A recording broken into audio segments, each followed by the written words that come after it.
প্রথমেই বলে নিতে হবে আমি কিন্তু তান্ত্রিক নই। তো তান্ত্রিক নই আবার তান্ত্রিক, কিরকম ভাবে ব্যাপারটা হলো? সেই চণ্ডীতে যেমন বলছে না যে দেবী কখনো রৌদ্র কখনো ছায়া, সেরকম আমরা প্রত্যেকটি মানুষ, আমরা তান্ত্রিক আবার তান্ত্রিক নই। কারণ একটু ব্যাখ্যা করি, সেটা হচ্ছে কি, গেরুয়া কাপড় দেখলেই আমরা মনে করি সন্ন্যাসী, আবার অনেকে তাদের সাধুও বলে ফেলি। এখন আক্ষরিক অর্থ যদি ধরতে যাই, সেখানে সাধু তো যে কেউ মানুষ হতে পারে, সৎ ব্যক্তি হচ্ছেন সাধু। তো সেই সাধু শব্দের অর্থ যেরকম, সাধু মানে গেরুয়া পড়তে হবে এমন কিছু নয়, তাহলে রামকৃষ্ণ তো সাধু বা সন্ন্যাসী হতেন না। সামান্যাসী অর্থাৎ যে সমান লোহাকে এবং সোনাকে একই রকম দেখেন, তিনি হচ্ছেন সন্ন্যাসী, যেটা খুবই কঠিন ব্যাপার, যেটা সকল মানুষের পক্ষে সম্ভব নয়। তো সেই জন্যে সাধু যে কোনো মানুষ হতে পারে, কিন্তু সব মানুষ সন্ন্যাসী হতে পারে না। ঠিক সেরকম তন্ত্র মন্ত্র দুটো শব্দ, মন্ত্র সম্বন্ধে আমরা ধারণা অনেকটাই স্পষ্ট, তন্ত্র সম্বন্ধে ধারণাটা ভাষা ভাষা হয়ে গিয়েছে। এর জন্যে আমরা আমাদের যে সাহিত্যতে যদি যাই, কারণ সাহিত্য সমাজের দর্পণ, সেখানে বঙ্কিমচন্দ্রের কপালকুণ্ডলার কথা প্রথমেই বলতে হয়, কাপালিক। এই কাপালিক বললেই আমাদের একটা ধারণা হয়ে যায় যে তারা মনে হয় মানুষকে হত্যা করে সাধনার জন্যে, মানুষকে হত্যা করে দেবীকে সন্তুষ্ট করেন ইত্যাদি ইত্যাদি ইত্যাদি ইত্যাদি একটা ব্যাপার দাঁড়া। সেরকম তন্ত্র শুনলেই যেন একটা অতীন্দ্রিয় ব্যাপার, একটা ভয়াবহ ব্যাপার, এরকম আমাদের মনে আসে। আর বর্তমানে তন্ত্র ছাড়াও অঘরী শব্দটা কিন্তু খুব বেশি আমাদের মনের মধ্যে এসে গেছে বা দেখতে পাচ্ছি আমরা। এখন আমরা ইদানিং দেখতে পাচ্ছি যে কোনো অনুষ্ঠানে, সেটা জন্মদিনের উৎসব হোক বা বিবাহ অনুষ্ঠান হোক, সেখানে নানান কিছু সেজে, সেটা কার্টুনের থেকে হতে পারে, গোপাল ভাঁড় হতে পারে, ইত্যাদি ইত্যাদি, মিকি মাউস হতে পারে, ইত্যাদি ইত্যাদি নানা রকম সেজে মানুষকে আনন্দ বর্ধনের জন্য এরকম সব সেজে গুজে সেখানে থাকে মানুষের আনন্দ দেওয়ার জন্য। সেদিন একটা কার্তিক পুজোর মিছিল দেখছিলাম মানে আমি সরাসরি দেখিনি যদিও, তা লাইভ কাস্টিংটা দেখছিলাম। সেখানে দেখলাম অঘরী সেজে বেশ কিছু লোক তারা প্রদর্শন করছে। অঘরীরা যেমন সেই মাথায় জটা আছে, জটাগুলো থেকে ধুলো জাতীয় জিনিস বের করে, বা কপালের উপর থেকে একটা আগুন জ্বালে একটা পাইপের সাহায্যে, ইত্যাদি ইত্যাদি এরকম ভাবে প্রদর্শন করছে। তা আমাকে প্রথমেই বলা হলো, দেখুন এই যে মিছিলটা, এই মিছিলে বেশ কিছু অঘরী এসছে। দেখি, দেখালো, ছবিটা দেখলাম তারা অঘরী সেজে, মানে অঘরীদের যে ক্রিয়াকলাপ, বাহ্যিক ক্রিয়াকলাপ, সেইগুলো সেজে প্রদর্শন করছে। তো সকলে মনে করছে এরাই অঘরী, কিন্তু বাস্তবে তারা তো অঘরী নয়, অর্থাৎ অঘরীর সাধনাটা তারা করছে না, কিন্তু তাদের ক্রিয়াকলাপের কিছু কিছু অলৌকিক ক্ষমতা যেগুলো আছে, সেগুলো আর্টিফিশিয়ালি করে, কৃত্রিমভাবে সেগুলো করে দেখাচ্ছে, আর লোকে মনে করছে এরাই বুঝি অঘরী। এটাই হচ্ছে অঘরীর সব।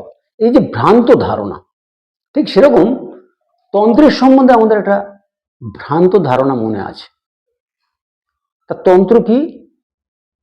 উইকিপিডিয়া যদি আমরা দেখি খুলে, সেখান থেকে আমরা দেখতে পাবো যে এটা একটা আমাদের সাধনার ক্রম, হিন্দু ধর্মের একটা বিশেষ সাধনার ক্রম, সেটা হচ্ছে তন্ত্র। এক্ষেত্রে বলি, যেমন গীতাতে আমরা জানি, এর আগে হয়তো আলোচনা করেছি, যে গীতার যে অষ্টাদশ অধ্যায় আছে, সেটা তার কর্মের মধ্যে, প্রত্যেক কর্মের মধ্যে বিষাদ দিয়ে আরম্ভ হয়, এবং যখন আমরা উত্তীর্ণ হই, সসম্মানে উত্তীর্ণ হই, সেটা পরীক্ষায় পাশ হতে পারে, চাকরির পরীক্ষায় হতে পারে, অথবা কোনো কাজের ব্যাপারে হতে পারে, যখন সর্বোচ্চ লাভ করি, সেটাই হচ্ছে মোক্ষ। কিন্তু লোকে তো এটা ঠিক বোঝে না, লোকে মনে করে গীতা পড়লেই হয়ে গেল। যেমন গীতার মাহাত্ম্যতে বলা হচ্ছে যে গীতা পাঠের পরে প্রাণায়াম অবশ্যই করতে হয়। আবার এক জায়গায় বলা হচ্ছে গীতা সুগীতা কর্তব্যা। তাহলে গীতাকে সুগীত করতে হবে, কিন্তু যখন গীতা পড়ছে এমন কদর্যভাবে অনেকেই পড়ে দেখেছি যেটা কিন্তু গীতও হয় না। গীতা তো গীত শব্দ থেকে এসছে, তাহলে গীতও হয় না, আর সেখানে সুন্দরভাবে গান গাওয়াও হয় না, তবুও গীতা হচ্ছে। ঠিক সেরকম প্রাণায়াম গীতার পরে কেউ করে না, মানে কেউ করে না মানে বেশিরভাগ লোক প্রাণায়ামটা কিন্তু করে না, কিন্তু গীতা পাঠ হচ্ছে। ঠিক সেরকম তন্ত্র একটা সাধনার ক্রম, বিশেষ সাধনা। কোনো তান্ত্রিকের কাছে গিয়ে যদি জিজ্ঞেস করা যায় যে তন্ত্র সম্বন্ধে আমাকে কিছু বলুন, আপনাদের গুহ্য সাধনা সম্পর্কে, বেশিরভাগ তান্ত্রিকই বলবে তুমি কি তন্ত্রে দীক্ষিত? তন্ত্রে যদি দীক্ষিত না হও তাহলে কিন্তু তোমাকে এই সম্বন্ধে কিছু বলা যাবে না বলে তারা এড়িয়ে যায় বেশিরভাগ জায়গায়। এখন দীক্ষা নেওয়ার ব্যাপারে এর আগে হয়তো বলেছি যে দক্ষ শব্দ থেকে এসছে দীক্ষা, অর্থাৎ যে দক্ষতা অর্জন করবে সেই হচ্ছে দীক্ষিত হবে। কিন্তু আমাদের মধ্যে একটা প্রচলিত আছে, একটা যে কোনো বীজ মন্ত্র তাকে দেয়া হলো এবং সেটাই তাকে করতে বলা হলো। কিন্তু আমরা যদি দীক্ষা সম্বন্ধে একটু পড়ি তাহলে দেখবো দীক্ষা কি করে নিতে হয়, কে কে দীক্ষা নেয়ার উপযোগী, কে কে দীক্ষা দেওয়ার উপযোগী, ইত্যাদি ইত্যাদি ইত্যাদি। ঠিক সেরকম তন্ত্র একটা বিশেষ সাধনা। তন্ত্রের মধ্যে অনেকগুলো ভাগ আছে, কিন্তু মূল জায়গা যেটা যেটা আমাদের শাস্ত্র বলছে সেটা কি না, শিব কতগুলো গুহ্য ব্যাপার পার্বতীকে জানিয়েছিলেন। এই শিব দ্বারা কথিত, পার্বতীর দ্বারা শ্রুত যাহা, তাহাই হচ্ছে তন্ত্র।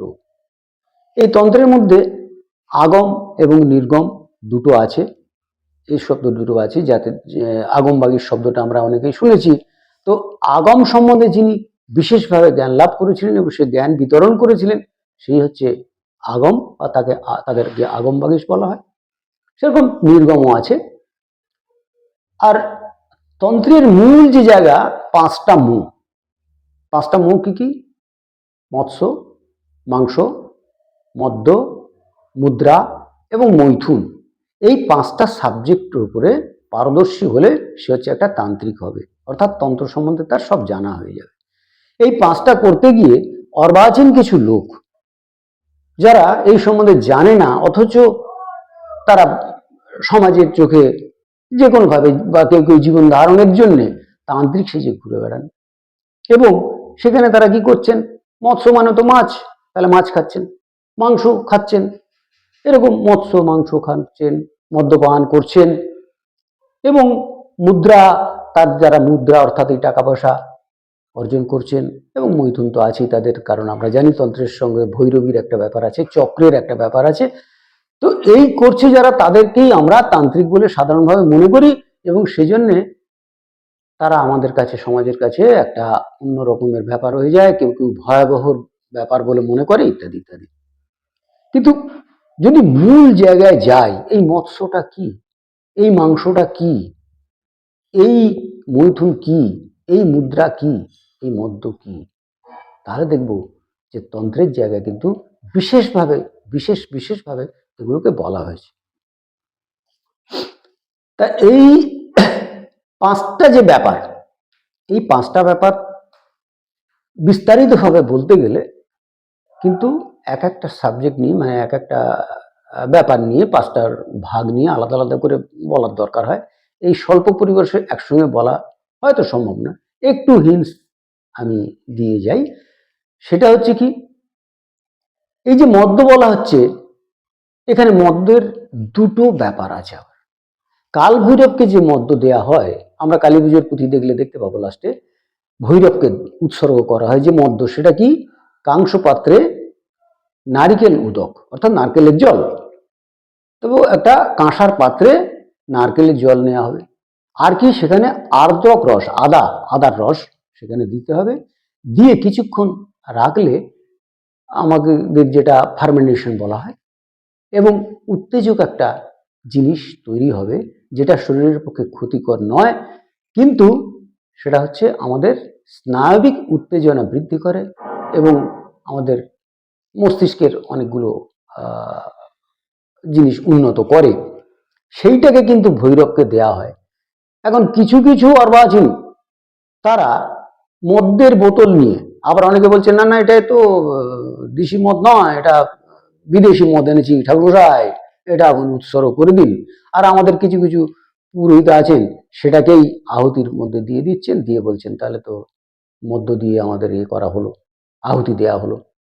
তো এই যে ব্যাপারটা হয়েছে দুটোর মধ্যে বিস্তর ফারাক রয়েছে, তফাৎ রয়েছে, সেই তফাৎটা কিন্তু সবাই জানেন না বা জানতে চেষ্টা করেন না।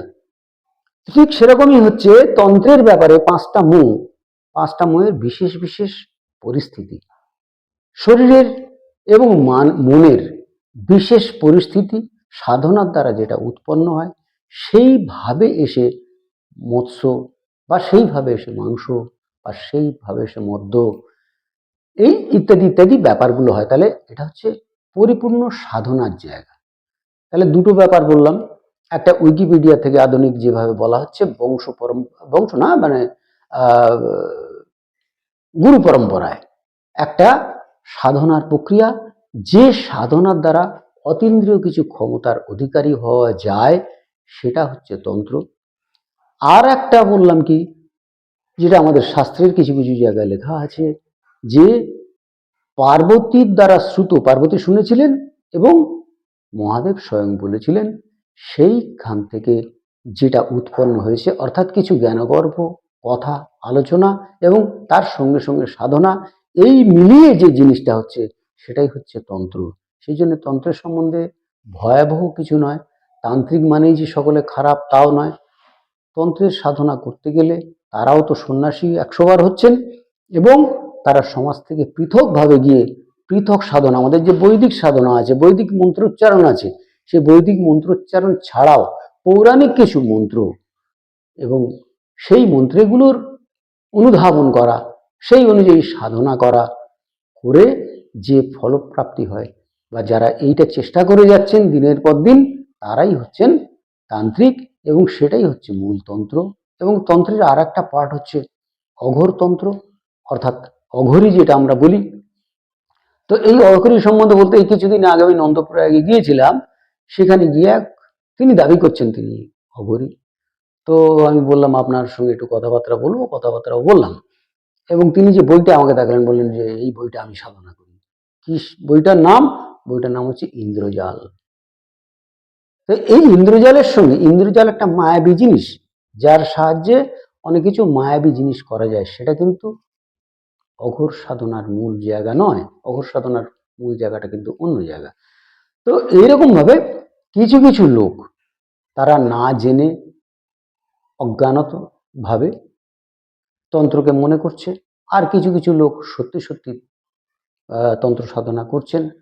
তা সত্যিকারের তান্ত্রিক যারা, অর্থাৎ সত্যিকারের দ্বারা তন্ত্রের সাধনা করে, তারা কিন্তু ভয়াবহ নয়, সমাজের পক্ষে ক্ষতিকর নয়, সমাজের পক্ষে যেটা লাভজনক, সমাজের পক্ষে সকলের পক্ষে উপকারী, এবং তার নিজের আধ্যাত্মিক উন্নতির জন্য যারা কাজ করে যাচ্ছেন, তারাই কিন্তু তান্ত্রিক। এবং তাদের যে সাবজেক্ট, তাদের যে বিষয়, সেই সাধনাটাই হলো তন্ত্র সাধনা।